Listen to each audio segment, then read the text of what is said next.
Assalamualaikum warahmatullahi wabarakatuh. Di sini kami akan menyampaikan materi hasil diskusi kelompok kami, yaitu mengenai istisab dan juga mazhab sahabah atau qaul sahabi. Sebelum masuk ke materi, perkenalkan dahulu, kami dari kelompok 6 yang beranggotakan 1. Raffi Muhaya Saputra dengan NIM 205231087. Yang kedua ada Rista Nur Aini Ramadhani dengan NIM 205231099. Dan yang ketiga ada saya sendiri yaitu Rohana dengan NIM 205231111. Baiklah, langsung saja kita masuk ke materi yang pertama, yaitu istisab. Kita mulai dari definisi istisab dulu ya. Secara etimologi, istisab berasal dari kata sohiba yang menunjukkan makna menyertai. Kata istisab juga bisa bermakna meminta untuk ditemani. Intinya, kata istisab memiliki makna dekat dengan yang lain.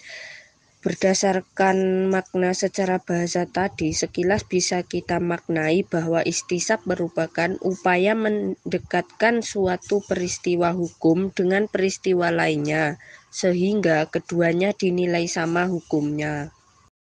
Kemudian ada juga definisi istisab dari sudut pandang terminologi yang dikemukakan oleh para ulama dengan rangkaian kata yang berbeda namun memiliki maksud yang sama. Dan berikut ini akan saya jelaskan definisi istisab dari beberapa ulama. Yang pertama yaitu ada menurut Ibnu Al-Qayyim Al-Jauziyah yang mengatakan bahwa istisab adalah menetapkan keberadaan sesuatu yang sudah ada sebelumnya dan meniadakan keberadaan sesuatu yang memang tidak ada sebelumnya. Istisab sebagai melanggengkan hukum dengan cara menetapkan hukum berdasarkan hukum yang sudah ada atau meniadakan hukum atas dasar tidak adanya hukum sebelumnya.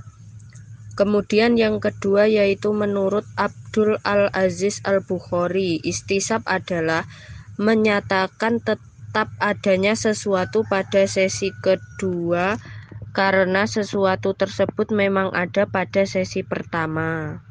Sehingga dari beberapa definisi ini dapat ditarik kesimpulan bahwa istisab adalah menggunakan hukum yang sudah ada sampai adanya hukum lain yang mengubahnya. Bila hukum yang sudah ada menyatakan hukum itibat atau penetapan, maka hukum itibat itu tetap berlaku sampai adanya dalil yang merubahnya. Begitu pula sebaliknya, bila hukum yang sudah ada menetapkan hukum nafi atau peniadaan, maka hukum nafi itu tetap berlaku sampai dengan adanya dalil yang merubahnya. Kemudian dari definisi di atas juga dapat diambil kesimpulan bahwa sebenarnya konsep istisab sebagai metode penggalian hukum mengandung 3 unsur pokok, yaitu yang pertama dari segi waktu, kedua dari segi ketetapan hukum, dan yang ketiga dari segi dalil hukum. Dari segi waktu, istisab menghubungkan 3 waktu sebagai satu kesatuan, yaitu waktu lampau al-madi, waktu sekarang al-hadir, dan waktu yang akan datang al-mustaqbal. Ketiga konsep waktu itu dalam istisab cenderung dianggap sama nilainya sampai terbukti ada pergeseran yang mengubah karakteristik hukum yang melekat padanya. Kemudian kita masuk ke macam-macam istisab. Yang pertama itu ada istisab al-ibahah al-asliyah. Yang dimaksud dengan istisab al-ibahah al-asliyah adalah pernyataan bahwa pada dasarnya hukum segala sesuatu adalah boleh atau mubah. Hukum ini tetap berlaku sampai adanya dalil yang merubahnya. Dalil yang menjadi landasannya adalah firman Allah Quran Surat Al-Baqarah ayat 29 yang artinya dialah Allah yang menjadikan segala yang ada di bumi untuk kamu dan dia berkehendak atau menciptakan langit lalu dijadikannya 7 langit dan dia maha mengetahui segala sesuatu.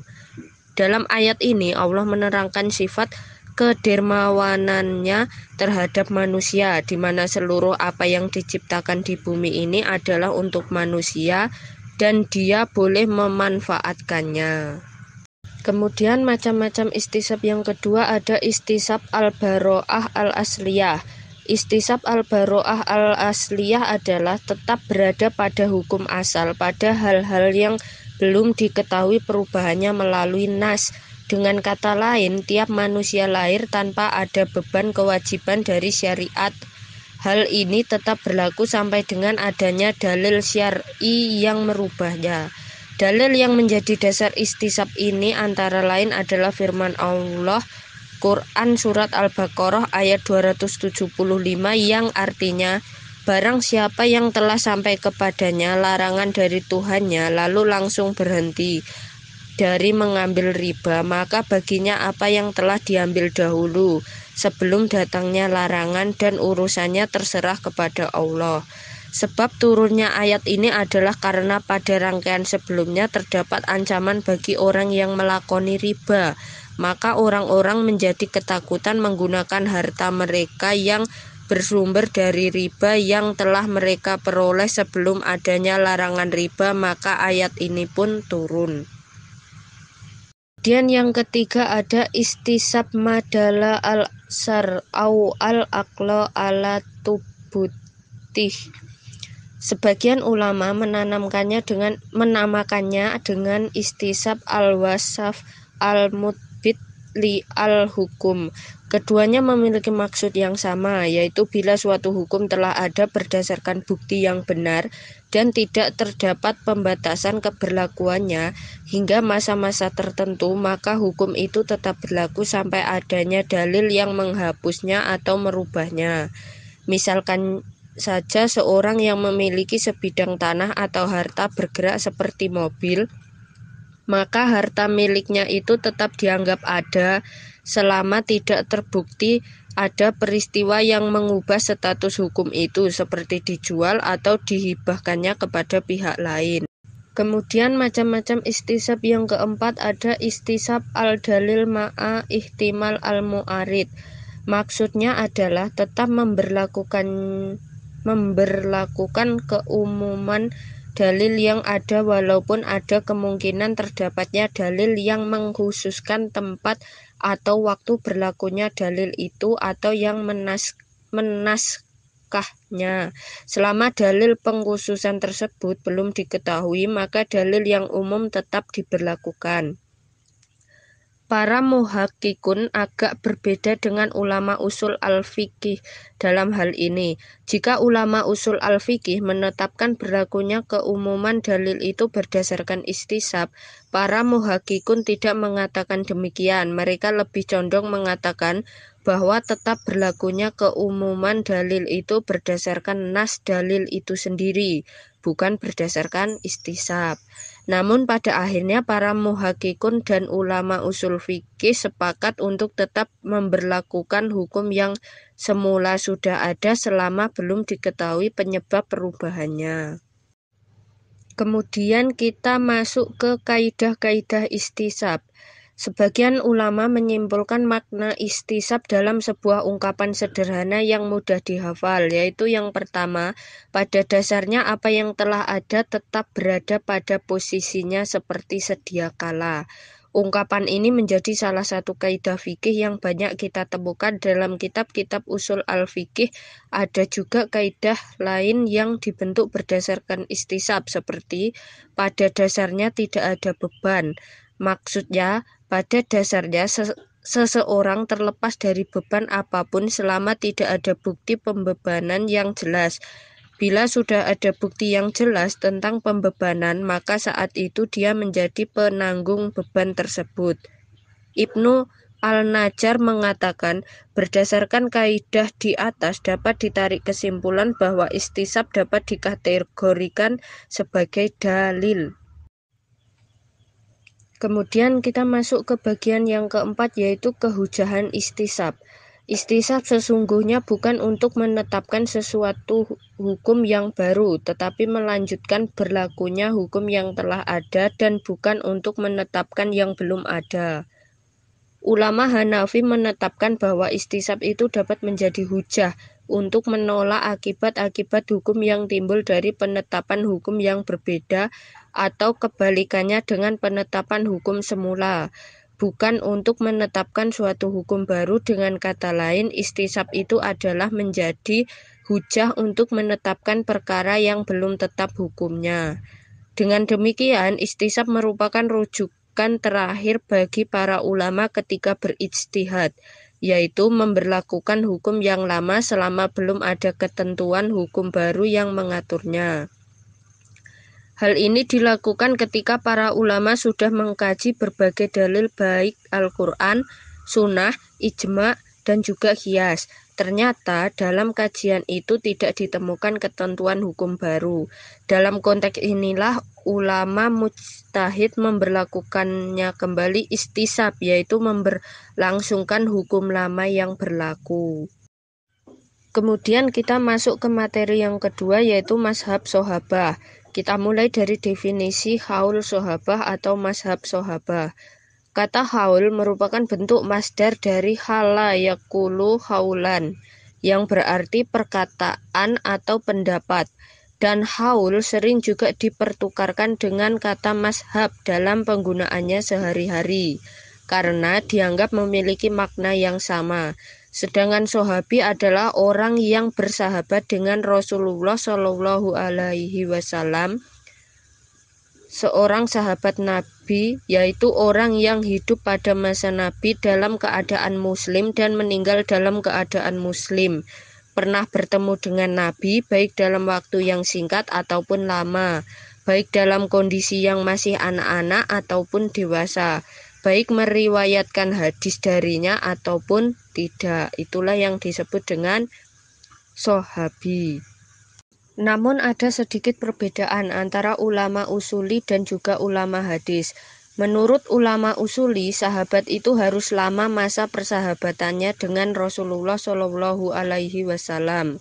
Sedangkan menurut ulama hadis, secara mutlak menyatakan bahwa masa persahabatan tidak diperhitungkan. Dalam hal ini, baik seorang sahabat yang hanya sebentar bersama Rasulullah Shallallahu Alaihi Wasallam ataupun lama tetap dipandang sebagai seorang sahabat. Dalam hal ini ada pula ulama usuli yang sepakat dengan pendapat ulama hadis, yaitu Zakaria Al-Ansor. Beliau juga tidak terlalu memperhitungkan tentang lama dan tidaknya waktu berkumpul bersama Rasulullah Shallallahu Alaihi Wasallam. Dari keterangan di atas dapat diartikan bahwa haul al-sahabi adalah pendapat para sahabat Rasulullah Shallallahu Alaihi Wasallam. Adapun yang dimaksud pendapat sahabat adalah pendapat para sahabat tentang suatu kasus yang dikutip oleh para ulama, baik berupa fatwa maupun ketetapan hukum. Sedangkan ayat atau hadis tidak menjelaskan hukum terhadap kasus yang dihadapi sahabat tersebut.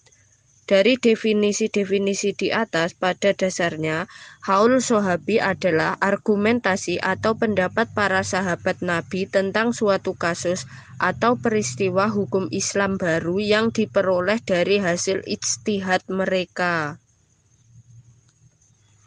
Kemudian kita masuk ke macam-macam haul sahabah. Para ulama membagi haul sahabah ke dalam beberapa macam, di antaranya menurut Dr. Abdul Karim Zaidan yang membaginya ke dalam beberapa macam, yaitu yang pertama adalah perkataan sahabat terhadap hal-hal yang tidak termasuk objek ijtihad. Dalam hal ini, para ulama semuanya sepakat bahwa perkataan sahabat bisa dijadikan hujah, karena kemungkinan sima dari Nabi Shallallahu Alaihi Wasallam sangat besar, sehingga perkataan sahabat dalam hal ini bisa termasuk dalam kategori as-sunnah, meskipun perkataan ini adalah hadis mauquf. Kemudian yang kedua, perkataan sahabat yang disepakati oleh sahabat yang lain. Dalam hal ini, perkataan sahabat adalah hujah karena masuk dalam kategori ijma. Kemudian yang ketiga, perkataan sahabat yang tersebar di antara para sahabat yang lainnya dan tidak diketahui ada sahabat yang mengingkarinya atau menolaknya. Dalam hal ini pun bisa dijadikan hujah karena ini merupakan ijma sukuti, bagi mereka yang berpendapat bahwa ijma sukuti bisa dijadikan hujah.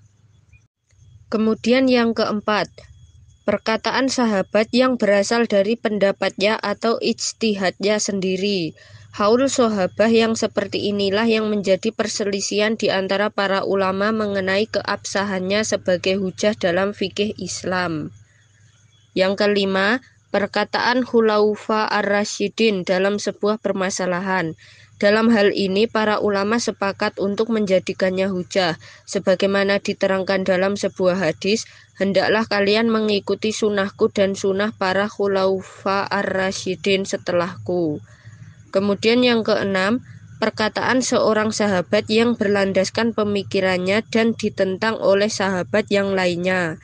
Dalam hal ini, sebagian ulama berpendapat bahwa perkataan sahabat ini tidak bisa dijadikan hujah, akan tetapi sebagian ulama lainnya dari kalangan usuliyin dan fuqahah mengharuskan untuk mengambil perkataan satu sahabat.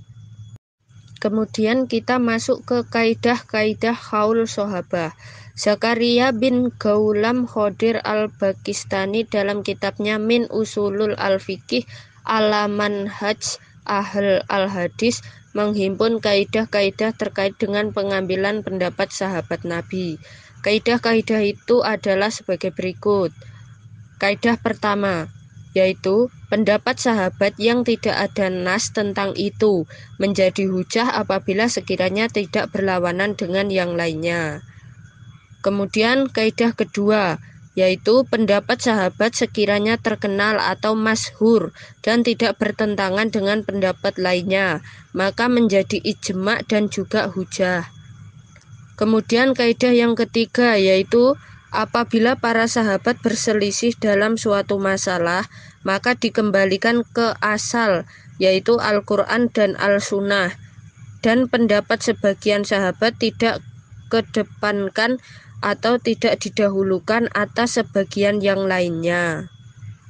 Kemudian kaidah yang keempat, yaitu apabila para sahabat berbeda pendapat pada saat masalah yang terpecah dalam dua pendapat, maka pendapat yang ada salah satu khulafa al-Rasyidin adalah lebih rajih atau lebih kuat dibandingkan dengan yang lain. Kaidah yang kelima, yaitu sahabat lebih tahu dengan hadis yang ia riwayatkan dibandingkan dengan yang lainnya. Kaidah yang keenam, yaitu apabila seorang sahabat berbeda pendapat dengan yang ia riwayatkan, maka yang diambil adalah apa yang ia riwayatkan, bukan pada pendapatnya. Kemudian kita masuk ke kehujahan qaul sahabah. Yang pertama, ada ulama yang menerima sebagai hujah. Pendapat sahabat ada berbagai tingkatan, bahkan sampai pada tingkatan ijma sahabi yang mempunyai kedudukannya yang kuat dan tinggi sebagai dalil syar'a, karena kehujahannya diterima semua ahli usul fikih. Para imam mazhab pada umumnya menjadikan qaul sahabi sebagai hujah. Para ulama yang menerima qaul sahabi sebagai hujah, dasar argumen mereka adalah tentang kemuliaan dan kedudukan para sahabat yang disebut dalam berbagai nas, baik Al-Quran maupun Sunnah. Di antara ulama yang setuju dengan qaul sahabi untuk menjadi hujah ialah Imam Malik, Ar-Razi, Hanafiyah, Syafi'i, atau qaul Khodim, Ahmad bin Hanbal, atau pendapat terkuat. Kemudian yang kedua, ulama yang menolak sebagai hujah. Di samping ada yang setuju terhadap kehujahan qaul sahabi, ada juga ulama yang menentang terhadap kehujahan qaul sahabi ini. Di antara ulama yang menentang tersebut adalah Imam Al-Asnawi dalam bukunya Syarah Minhaj al-Usulul, dan menetapkan mazhab sahabi sebagai dalil syar'a yang ditolak.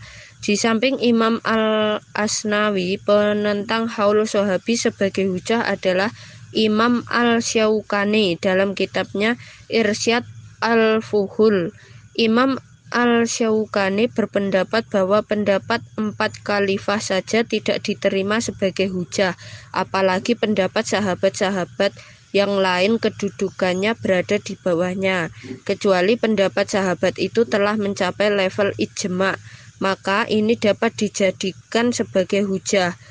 Golongan ulama yang menolak qaul sahabi menjadi hujah antara lain Asy'ariyah, Mu'tazilah, Syafi'i atau qaul jadid, Syiah, Al-Harqi, ulama kontemporer mazhab Maliki dan Hanafi, Ibnu Hazm.